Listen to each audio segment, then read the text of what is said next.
Okay.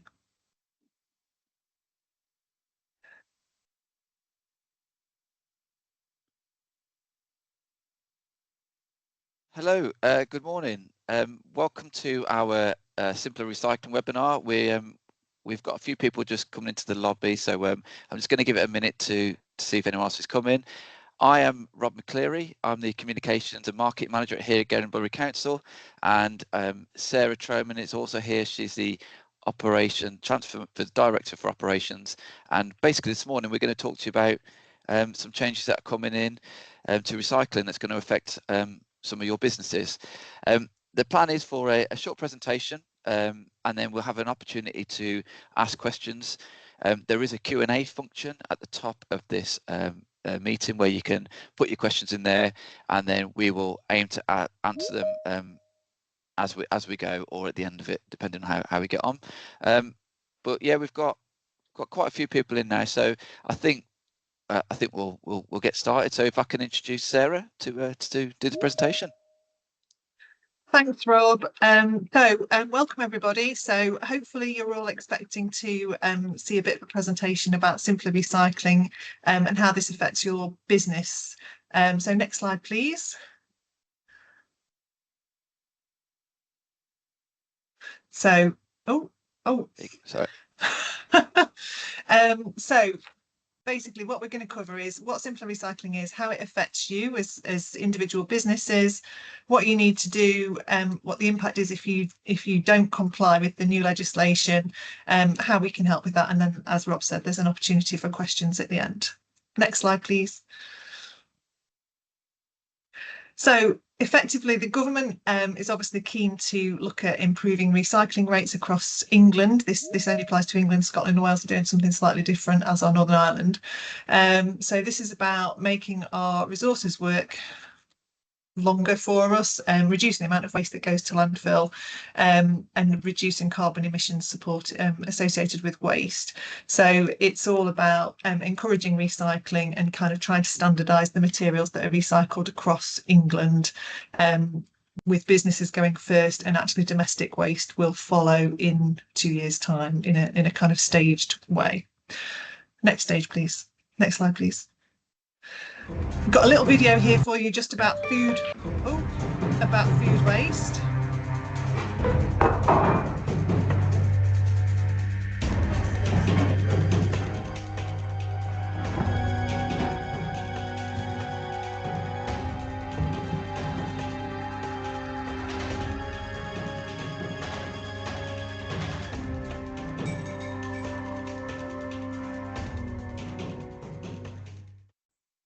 So I wouldn't advocate everybody throwing their tea bags across the staff kitchen, but it's just a bit of a kind of pictorial image really of what we need to do. So you will need to put additional bins in your kitchens and your canteen facilities, depending on what type of business you are.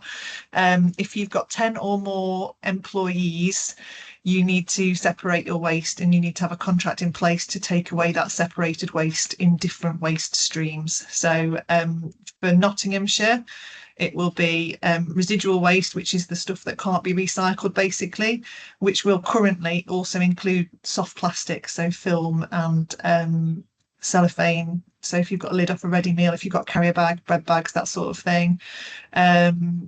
Mixed dry recycling, which will be your other stuff, your paper card, all types of plastic, juice cartons, that sort of thing. And then food separate and glass separate. Can we go to the next slide, please, Rob?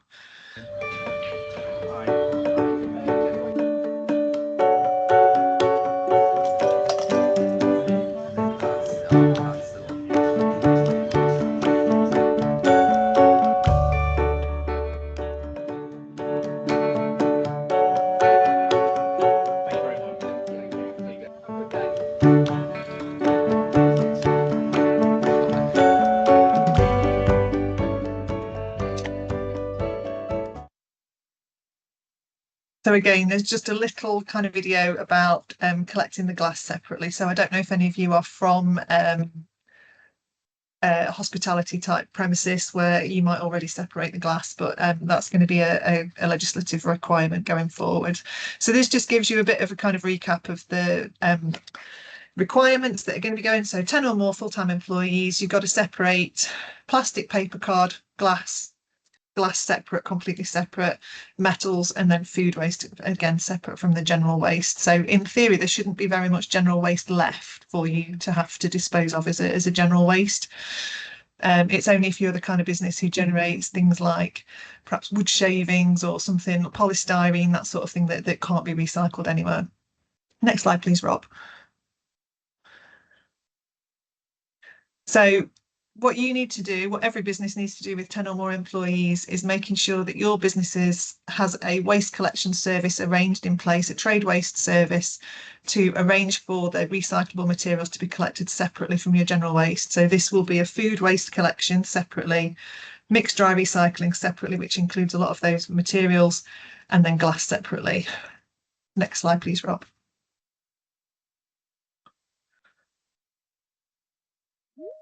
So what we would recommend that everybody does is to have a look at your current waste management plan, look at your waste collection contract that you might already have in place.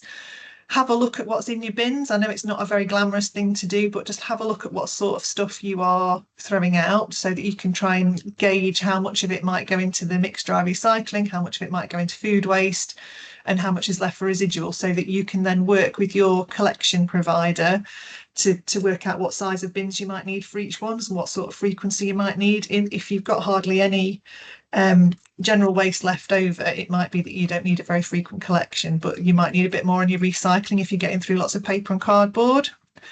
It's then about putting out some training and support for your staff so they know what they're doing. So again, it's not just about people in canteens, it's people across the whole workforce. So if you've got workshops, if you've got people out and about in vans that come back and empty the vans, it's making sure that they know what they need to do with all of their waste.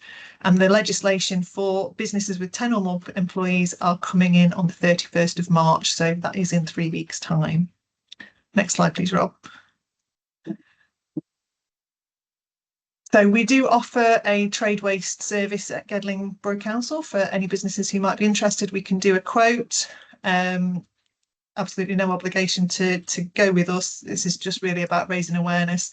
There'll also be some materials coming out in the business rates bills, which will set out basically what we've put in the presentation, just to outline the change in legislation and the responsibilities for businesses to arrange collections to meet the new criteria.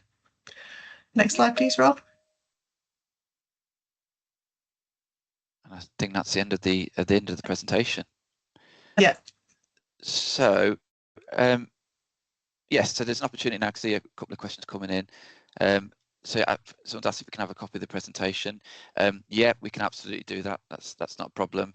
I'm also can put in the chat some links. So RAP, who are a national kind of involvement with recycling, they've also put some information out which hopefully will help businesses. But really, this is an opportunity just to make you aware of these changes that are coming in, and just to see what support we can have. So just to, in case you're not sure, there is a Q&A function at the top. It should be, I know some people might not have access to it, but it should be a Q&A function at the top. So if you do have any questions, if you want to put them in there now.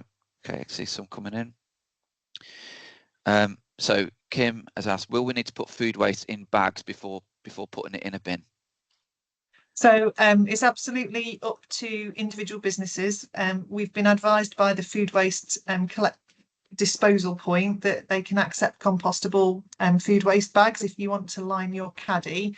What we're going to do for our own premises in the council is we've got a food caddy which will sit on the side in the worktop, like was in the video. So just a plastic kind of tub with a lid, excuse me, which we'll ask people to put the food into, and then they'll be emptied into an outside caddy, which will then be collected by the bin crews. So if you wanted to use compostable liners, that's fine. But equally, if you don't, you want to use the plastic tub and then wash it out, then that's up to you. And we've got a question, are crisp packets general waste? Yes, so they're one of the soft plastics. So at the moment, soft plastics are excluded from the mix of dry recycling that we have to offer. So cellophane off, ready meals, any kind of cling film wrappings, that sort of thing, but also crisp packets and bread bags need to go in the general waste for now. The legislation does require soft plastics to be recycled, but not until 2027. So there needs to be some work behind the scenes around reprocessing that material. So for now, it just needs to go in general waste, please. Okay, thank you, Sarah. Will Edinburgh Council be providing food waste bins for the kitchens? So to go internal bins, we can provide those, but there is an extra charge for those. So for our trade waste customers, we provide the external bins, and then it's up to individual businesses what they want to provide internally. But we have got a set of interior caddies if people would like to buy those from us as well.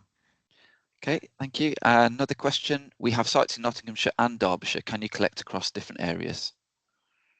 So as a local authority, we can collect across different areas. Obviously, it's a matter of distance and how far our crews are able to travel within the kind of time that they've got to collect things. We do have to charge VAT though if we are operating outside our own borough boundary. So yeah, we can absolutely offer a price for that, and then it's up to you who you would like to choose for your waste collection. Okay. Any other questions? We didn't want to make this, we want to kind of keep it short. We know you're very busy. Oh, someone ask another question. Yep. Will our current trade waste bins be changed?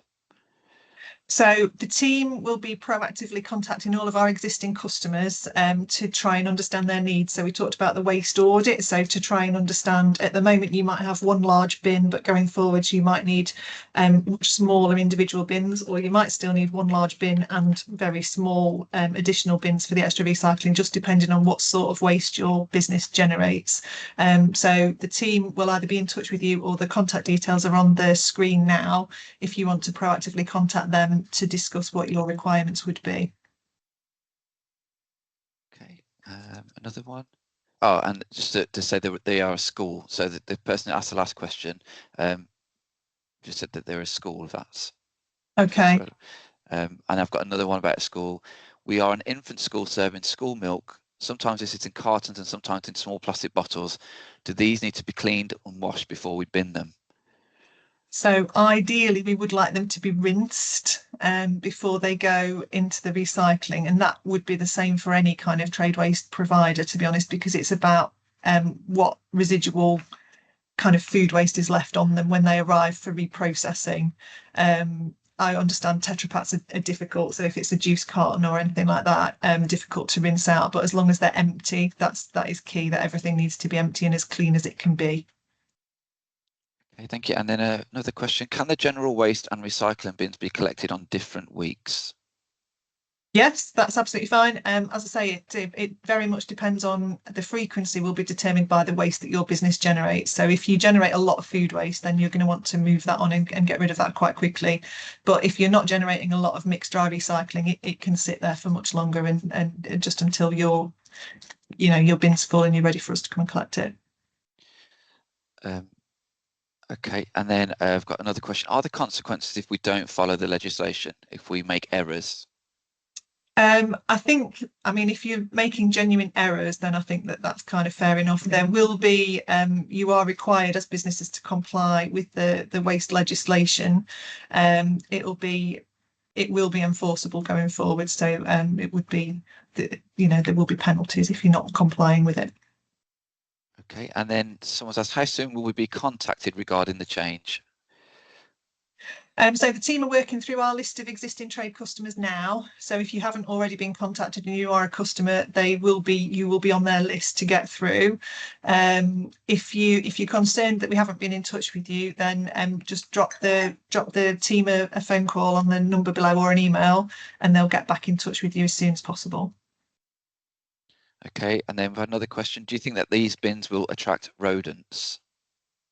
So the bins will be the same, robust plastic bins that we use for all of our waste.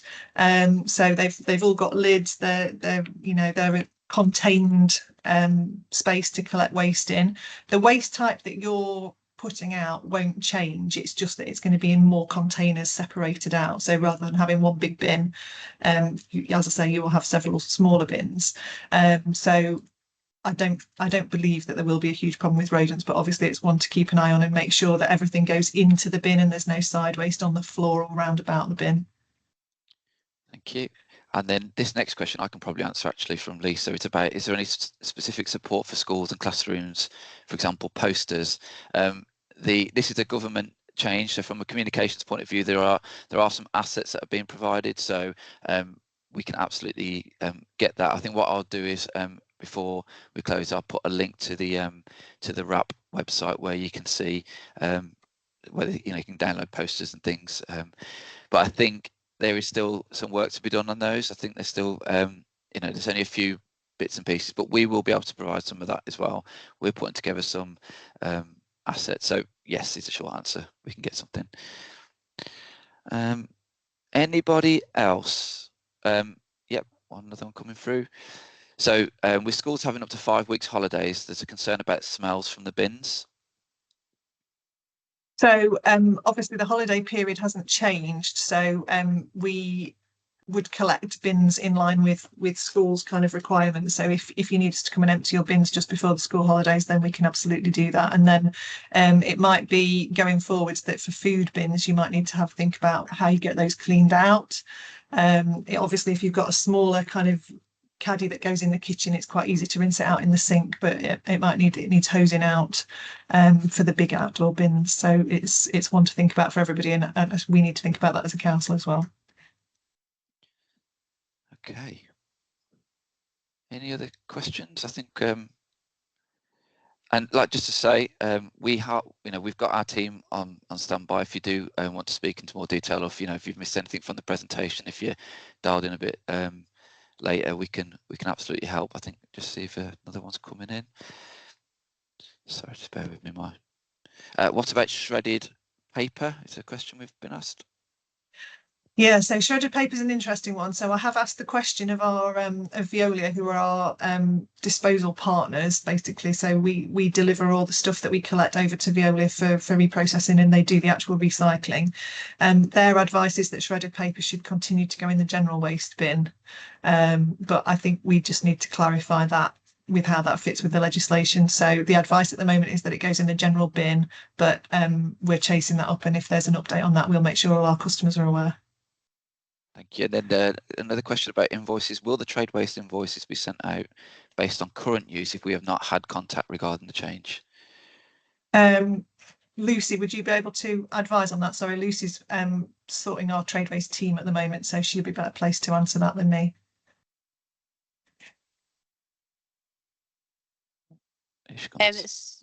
Sorry. So is it regarding the invoices?